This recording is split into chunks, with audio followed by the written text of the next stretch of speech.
The use of renderings is my number one tool, where they can visualize something before it's being built.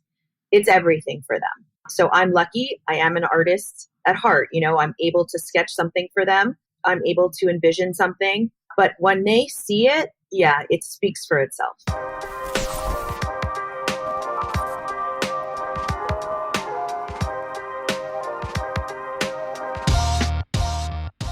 Welcome to the Construction Disruption Podcast, where we uncover the future of building and remodeling. I'm Todd Miller of Isaiah Industries, manufacturer of specialty residential metal roofing and other building materials. And today my co-host is Seth Heckerman. So I was thinking about today, we are recording this on the day that would have been my dad's 86th birthday. And he passed away just not quite 8 years ago.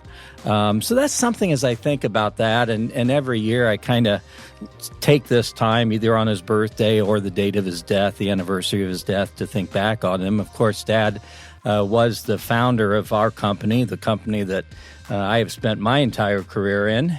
And we got to work side by side with each other for 30 years, which was a huge blessing. But everyone knows that sometimes relationships between, I think, fathers and sons and mothers and daughters, more so than the other way, can sometimes be a little interesting relationships, that's for sure. And certainly that was the case for my father and myself. And one of the things I was reflecting on, and this is, I guess, deeply personal, but I've talked to other guys who have had the same experience. For several months after my father passed away, I had these intense dreams and even nightmares. And I've talked to other guys who had very similar experiences after their dads passed away. But, one of the things I'm really glad that I did, and I did this, I was honored to do a eulogy at my father's funeral. And so I had to do this right in the couple of days immediately after he passed away. But I wrote down some memories of some of the good times with him and some of the good stuff. And because you wouldn't read bad stuff at a eulogy probably. But anyway, so I wrote some of that down, and actually it's captured on the Isaiah Industries website. If you go to the About Us section and you go to the About Our Founder section, you'll find what I wrote. But I have found that really comforting over the years to be able to go back and look at that and remember the good stuff in particular. And I know that that's part of my advice to anyone when they lose a parent, which is a painful thing. And I'm at the generation where that's kind of what we're all experiencing right now here in recent years. But I always advise to them, spend some little time capturing some of those good memories in writing, so you've always got something to go back and take a look at down the road. So, Pops, I guess I will say tip of the hat to you today. He was an interesting guy, great guy, created a great legacy, left a lot of good memories. So tip of the hat to you here on what would have been your 86th birthday. So I think also in thinking about my dad, I have to do something that we do occasionally here on Construction Disruption. Share a couple of dad jokes. That's right. Okay. So I will address these to Seth. What happens when you cross a rabbit with a shellfish? No idea. You get the oyster bunny. Okay. That's a good one. One more. We will continue with a nautical theme here. What do you call a fish wearing a bow tie? Nope, I'm at a loss too. On this one too. He is very sophisticated. Okay, try to say that a few times fast. Anyway, okay, so again, welcome here to Construction Disruption. Our goal here is to provide timely and forward-looking information regarding the construction world. We're always looking for those things, those topics that will change the future of our industry, and that may be through some gradual evolution and change, or it could be through abrupt, mind-blowing disruption. But the things that are going to change our industry going forward, that's what we're always looking for and trying to bring to our audience. And to that end, we're constantly looking at new innovations as well as trends in practices, building materials, the labor market, leadership. Today, we're delving into a world we haven't delved into a whole lot, and I'm excited about it. We spend Seth and I, most of our lives in kind of what we call the building envelope or the shell of the building, the outside of the building. Well, today we're going to go inside the building, and rather than get stuck on the overall structure and that exterior, we're going to look at the inside, which really is the place that touches people. That's the place where we live and work. And one of the things that we talk a lot about is we, over the years, have sold and marketed higher end exteriors for buildings, is we often talk about sometimes people are more apt to pay extra for the stuff that they touch and they feel and they live with each and every day inside rather than the things they just see from the outside. So I'm excited about our guest today. Our guest today to discuss building interiors is Tiffany Solomon of Tiffany Solomon Designs based in Boca Raton, Florida. Specializing in both construction, new construction homes and renovations, Tiffany has more than 15 years of interior design experience. Her firm focuses on coming up with new and beautiful ways to create and recreate the favorite spots and also everything inside of our homes and our workplaces. And also they work with some retail buildings as well. I know that they take a personal approach. They're determined to match building interiors specifically to meet the needs and the desires of their occupants. Tiffany, welcome to Construction Disruption. I'm looking forward to learning from you today. Thank you. It's so nice to be here. Well, thank you again. So, Tiffany, you majored at Concordia University in political science and also sociology. I guess I can see how that sort of thing would have given you a great basis from which to understand people and know what might appeal to them and what might move them emotionally. Tell us, I'm curious, what drove your interest in interior design? Is this something that you had felt since childhood, that you loved things that were aesthetic and design, or what really drove that for you? Absolutely. For me, I'm an artist at heart, so I always, delved into that path. However, my family is a real estate family, so I also grew up on construction sites. My grandfather developed buildings. My mother took it over. My little brother works for them. I was 16 and I was designing offices and doctors' offices. And so, I kind of grew up in the field, but I also always really loved it. I think it's just very instinctual for me. And when I decided to go to university, I was thinking of something that I knew very little about. I'd always known art. I'd always known design. I'd always known construction. So I figured it was my opportunity to learn something different. So I did that and then went right back and moved down here to Florida permanently, which I grew up in Miami Beach and Montreal. So once I made that move, it was full force into real estate and developing and construction and interior design.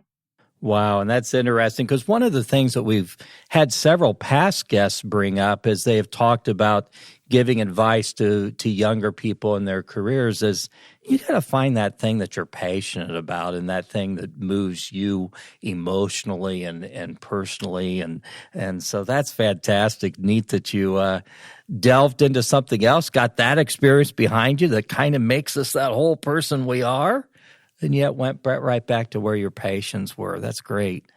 So I'm curious, what does the process look like once a prospective client comes to you? What sort of things do you dig into to gain the knowledge and the insight into them that will allow you to put together designs that will nurture them and comfort them and be comfortable for them?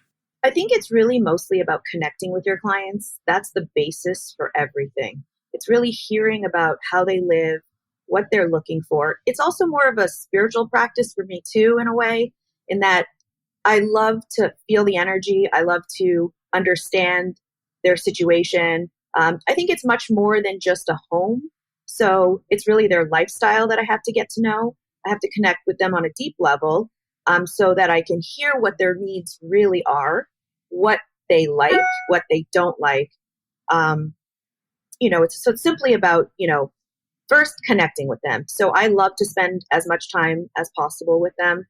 Whether I have many clients now moving from New York, so it's not usually face to face until they're down here, but I'll set up Zoom calls. I will talk with them over the phone numerous times before I even decide if it's a project that I feel that I can take on that's going to make them happy, or I just want to feel out the situation. And then once I make the decision to go through with it and they've decided that, it's a good fit, I will come up with a proposal for them, more of a structured way about going it. I will explain to them their process. I will explain to them the industry. I will explain to them what's going on in the industry. I like to be very upfront. I like to be very truthful. I work mostly on word of mouth. So for me, making them happy is my ultimate goal. So I find that if I'm truthful with them from the beginning, it leads to just a beautiful process. So, educating them on, disruptions is very important. And then I'll take them through a step-by-step, there's different design phases. There's the development phase, there's the creative phase, there's the implementation. I'll sometimes, depends on how detailed oriented they are. I have clients who really, really want to be part of it and some who just let me run with it. So it just depends on the client. And I do a lot of shared albums with them, a lot of shared files with them. I work a lot with software. So from then on, I feel like we can just really communicate on a design level.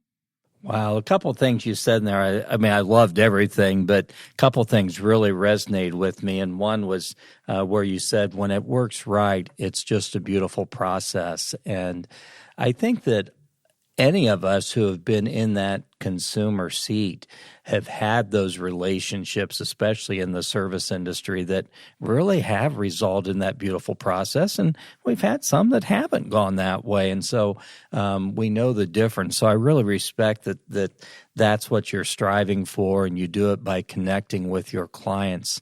That's something we have heard a lot from architects we've interviewed, and even to general contractors, building contractors, is so much of it is about finding out the real needs and dreams of that client. So a lot of what you do is, you help pull out of your clients, I'm sure, and then inspire them, help them dream, and help them see things in their hearts and their eyes and their minds. But curious, where do you get your inspiration from, other than just the things that they're kind of feeding to you? Where do you go to tap into trends and creative ideas and your own creativity? I absolutely love this question. For me, though, it's natural. I feel like it's just instinctual. And most of the time, it falls into my lap. It's the weirdest, most bizarre thing. But then again, it's not so surprising.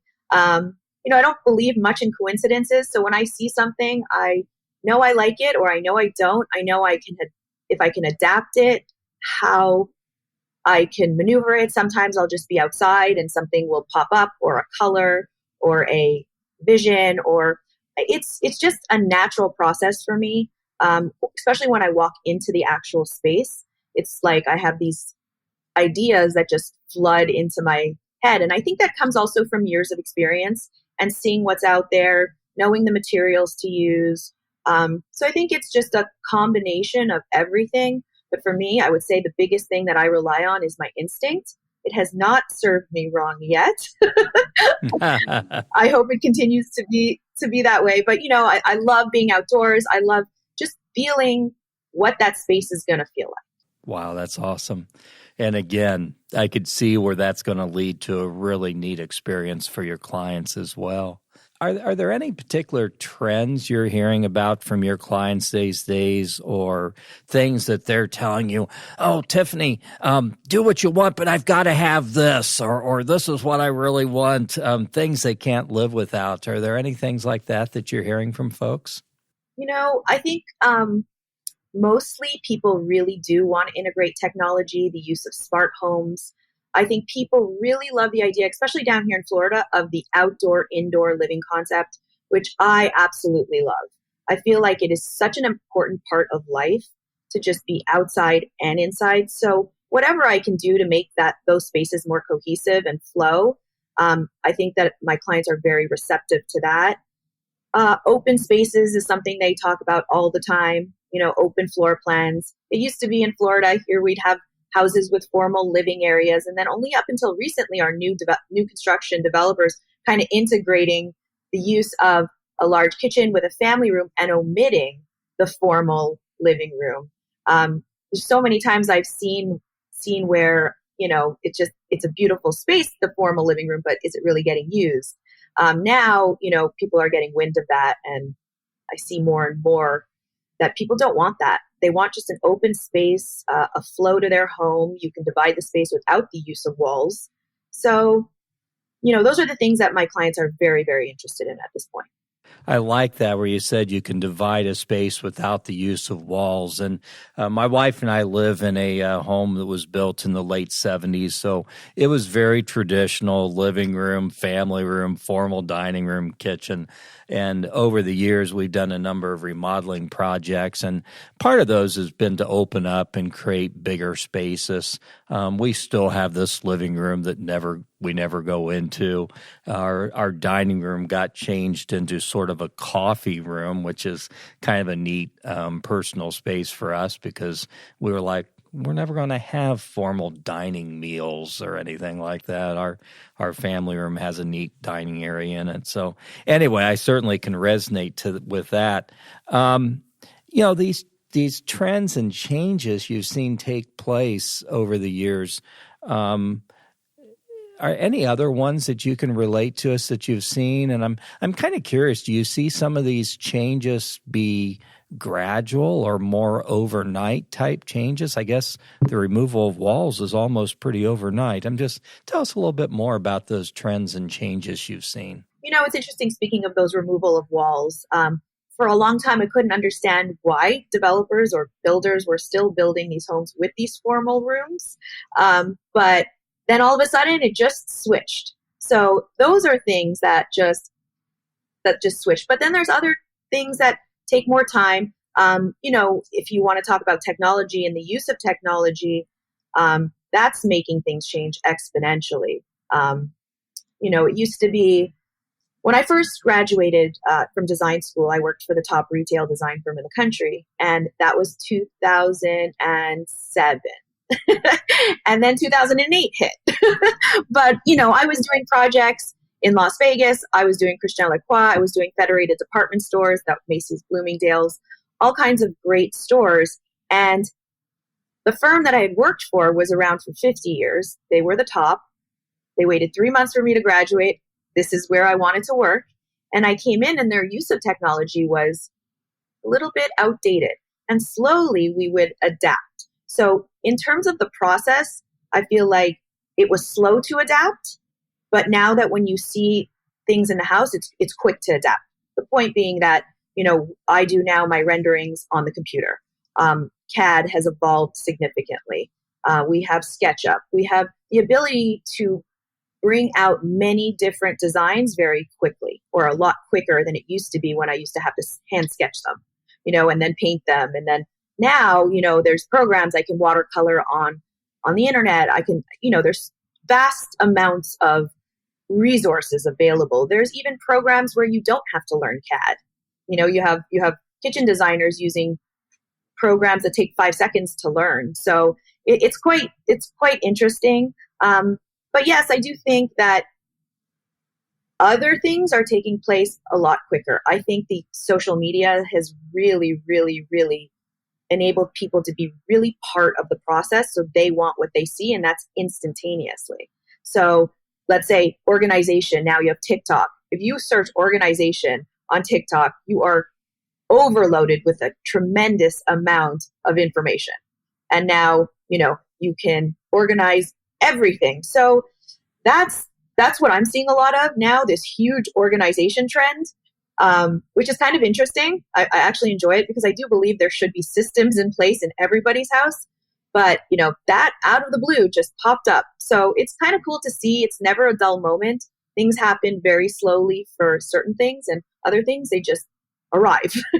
So on the organization, you're talking about, designing so that I kind of go back to the thing we used to say when I was little, everything has a place and everything in its place and it all supports life. Is that kind of what you're talking about? Absolutely. You see these companies creating, well, I mean, the whole Container Store is based on, organization, and things used to be in a pantry in boxes. Now everything my clients love when they're displayed, or they're in clear cabinets, or they're in clear, bins, and everything is strategically, aesthetically pleasing. So, it's definitely interesting.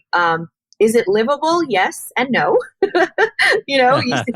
So there you see a picture of something, you're like, I want that. I'm like, okay, but that's going to take maintenance.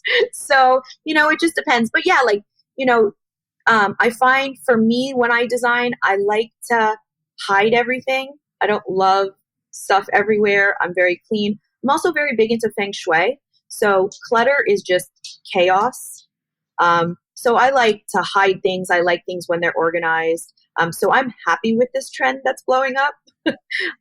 But yeah, it's just one day, there it was. A few years ago, my wife and I did a kitchen remodel, and I remember the kitchen designer was kind of pitching us on, oh, you ought to have a couple glass door cabinets. And my wife was like, yeah, my stuff in there will look nice for about 2 weeks, and then I'm going to be really upset that everyone could see it. So I could certainly relate. Exactly. But there are ways of maneuvering it. But yes, absolutely.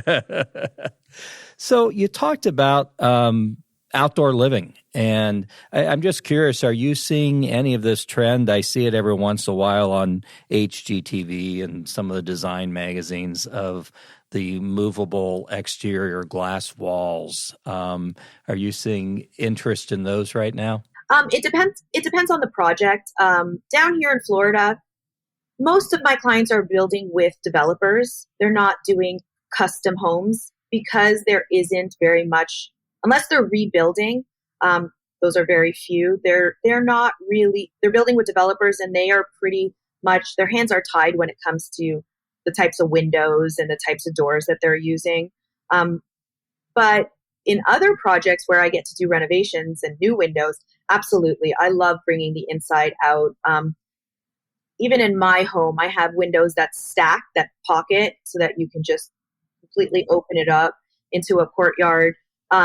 It's just the way for me, but that's just my connection to nature and outside. And I want my clients to experience that. I want them to know that. So whenever there is an opportunity, yes, absolutely. Good stuff. Yeah, they're absolutely beautiful and striking. Yeah. I keep going back to things my wife and I have done because it's fun. It excites me. But we had a structure, is the brand name, pergola, put on the back of our home, which is a motorized all aluminum system with the motorized louvers up on the roof. And that's such a neat thing as far as being able to go outside and know that starts raining, that'll just automatically close up and we're still outside and all that cool stuff. So especially with the use of the outdoor kitchen, speaking of outdoor indoor living, I'm seeing so many outdoor kitchens. Before, you'd see one here, one there. Many of the people buying with builders wouldn't, be interested in spending the money in it. Now it's almost a given. So that's also very, very nice. It's kind of funny when I look at the outdoor kitchens.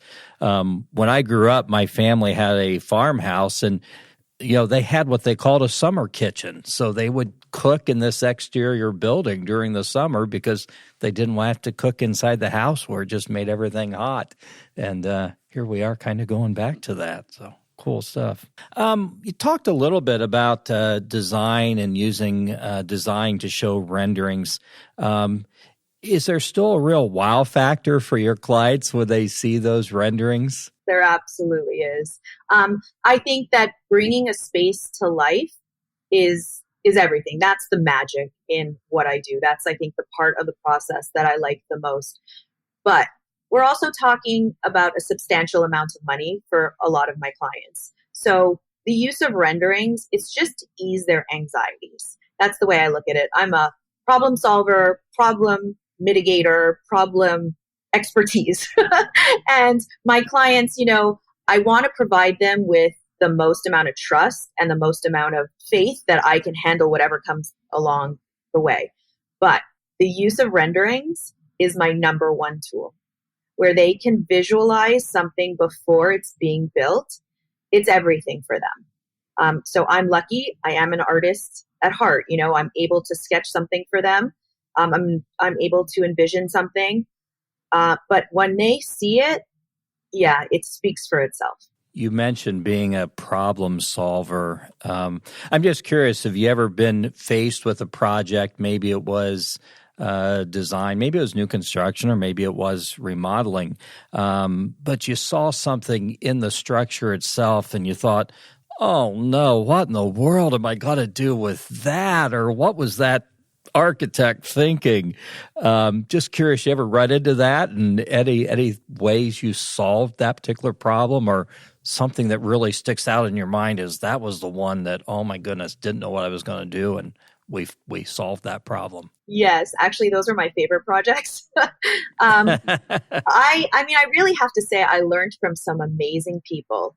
I really, seeing them and their aspects, I was able to pick and choose what I wanted to take with me in my journey. And one of the most important things I ever learned is there's nothing that you can not solve, and everything is possible. And I also learned that sometimes when you have your most awkward, ugly, horrible beam in the middle of a room, or you have something that just doesn't flow, you want to bring attention to it. You want to actually turn it into the positive. You want to make it into something really cool where somebody will say, if you try to hide it, like, there's only so much you can do. But if you make it into something else completely different and you're like, whoa, that's really cool, you have an opportunity there. And that I find exciting. So no, I haven't really come into a situation where I'm like, oh no, not again. I'm like, what can I do with this? This is going to be fun.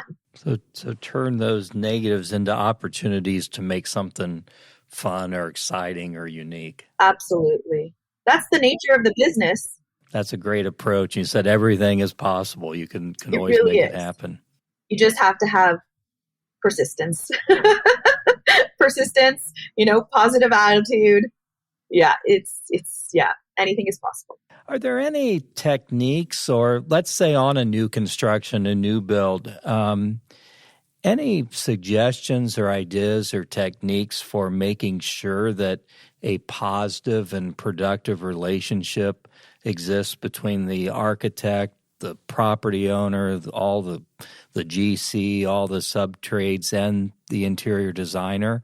Any things you like to see being done to help facilitate that relationship? I'm so glad you brought that up.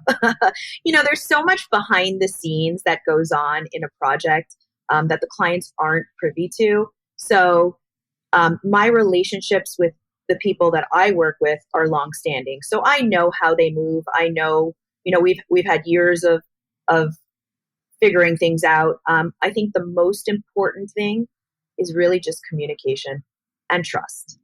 I know when I put somebody on the job, they're going to do their best. It's so easy, and so often you see people throwing each other under the bus. Well, it's this person's fault. Oh, well, the architect didn't get me this in time, and I need to do this and this material, and, the contractor. I don't really enjoy that game. I don't play that game. For me, it's trust, that my clients have trust in me, and that the people that I'm working with have trust in me, and that everybody comes to the table doing their best. Sometimes it happens, and odd times it doesn't. But I do think that honesty and communication is everything. Man, I agree with you. That means so much. And I will often see relationships related to construction go really south when people do hit that point of where that communication just has been completely lost, and it all comes down to finger pointing and negativity. And one of the things I'll often have to remind people when I find them in that situation is, look, you can argue all you want, but at the end of the day, here's the problem we have to solve, and nothing happens good going forward until we solve that problem. And getting people to really focus on that and come back together is the ideal thing. Yeah, I could not agree more. So I'm curious if we had anyone out there in our audience who may be entering interior design as a career choice, any particular advice you have for them for their career path, or maybe even things or people they should be paying attention to? Oh, so much. So much. Good. If I only knew then what I know now. Yes, I mean, you can learn in school, you can have a natural eye, but once you get into the field, that's where the real learning begins. You're going to learn most from your mistakes. You're going to learn most from other people's mistakes, and choose wisely who you work for. There's a choice in everything. I learned from some amazing people. It didn't come without a high price. Okay. I mean, I worked and worked and worked, but I knew that eventually it was going to take me to the place I wanted to go. So my advice to people getting into this field is really choose wisely, gain as much experience as you can, and then to turn some of the negatives into a positive is another huge aspect.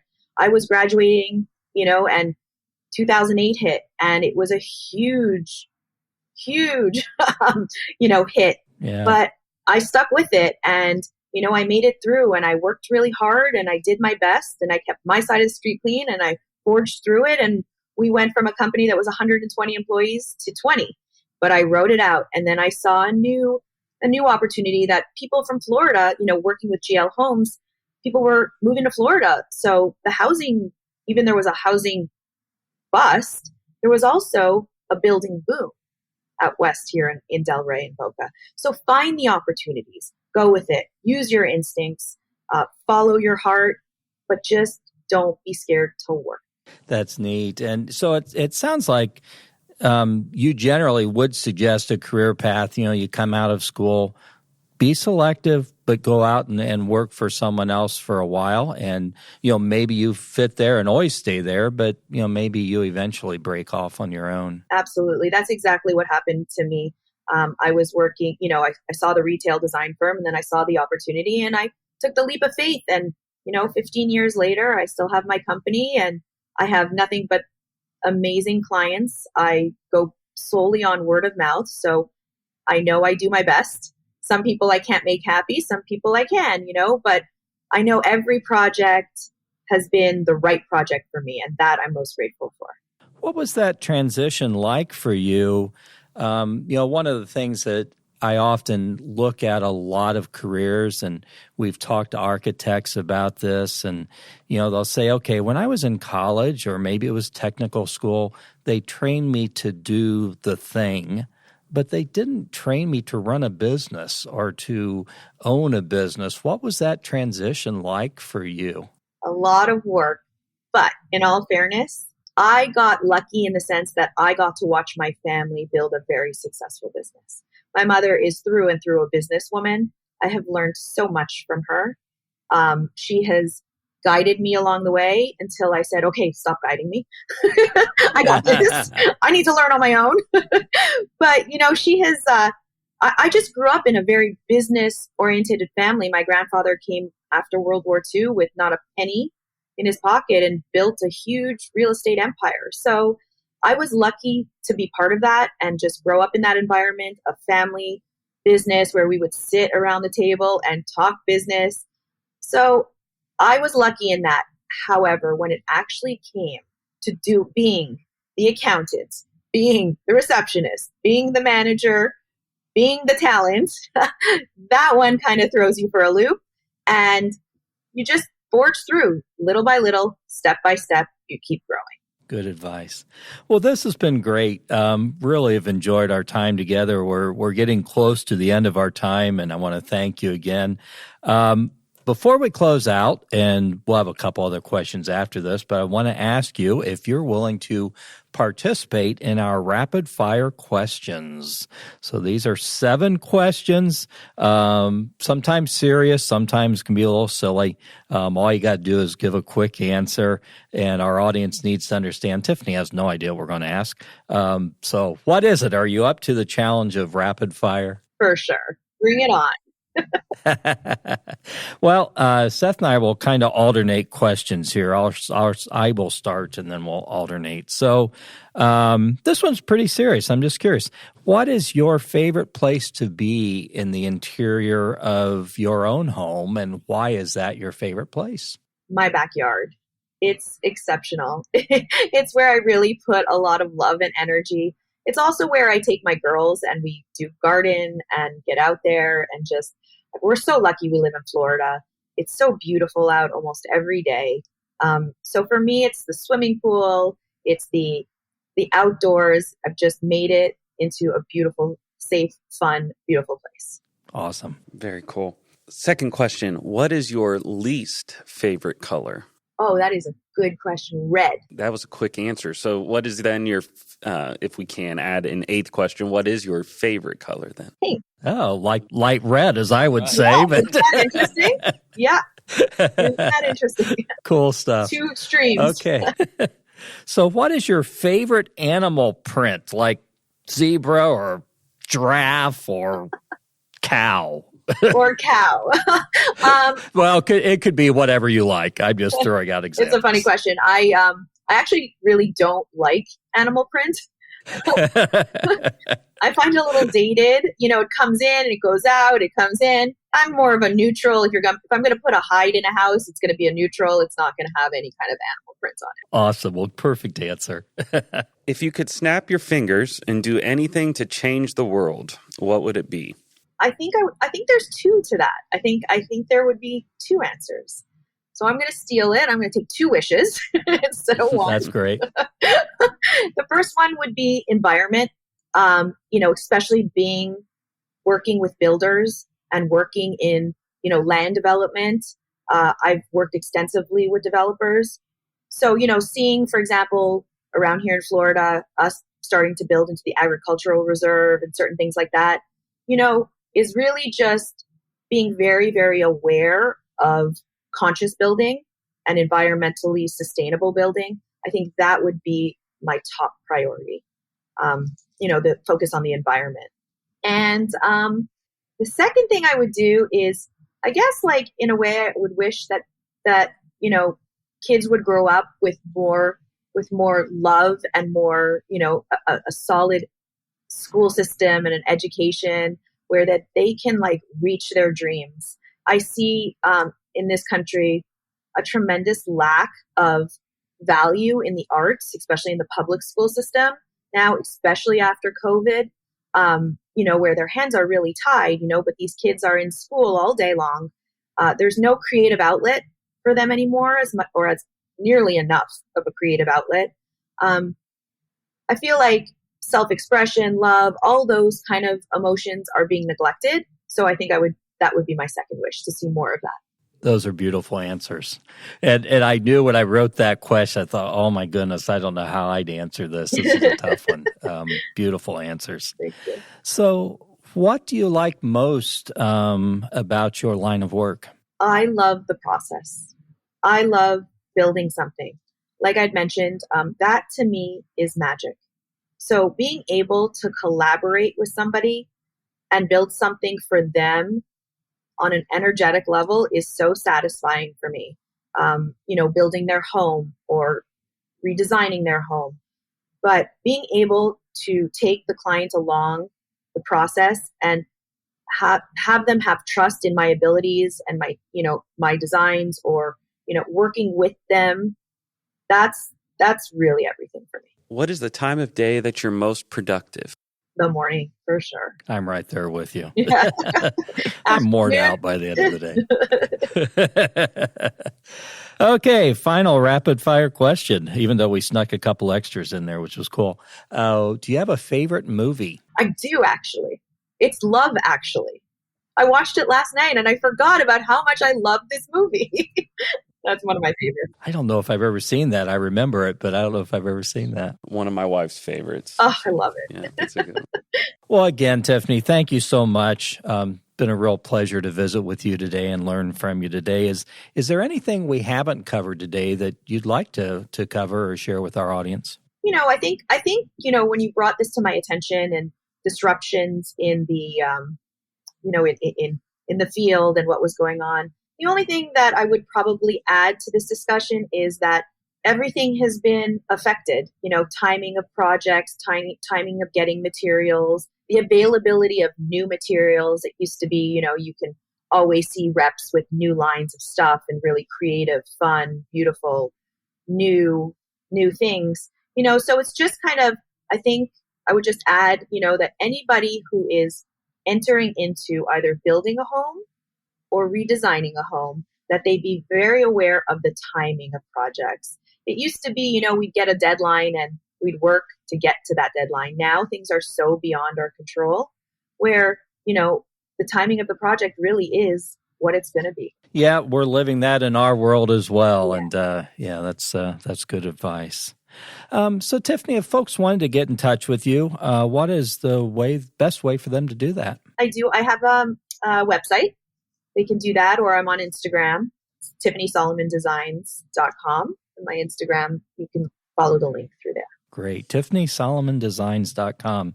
And I've been on there. It's beautiful. It's inspiring. Love your website. Good stuff. Thanks. Well, thank you again, Tiffany, and thank you, audience, for tuning in to this episode of Construction Disruption with Tiffany Solomon of Tiffany Solomon Designs based in Boca Raton, Florida.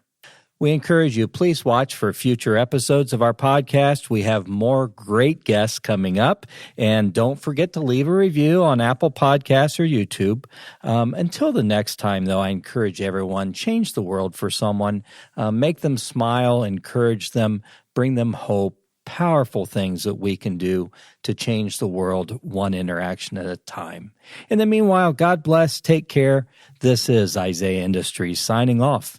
Until the next episode of Construction Disruption.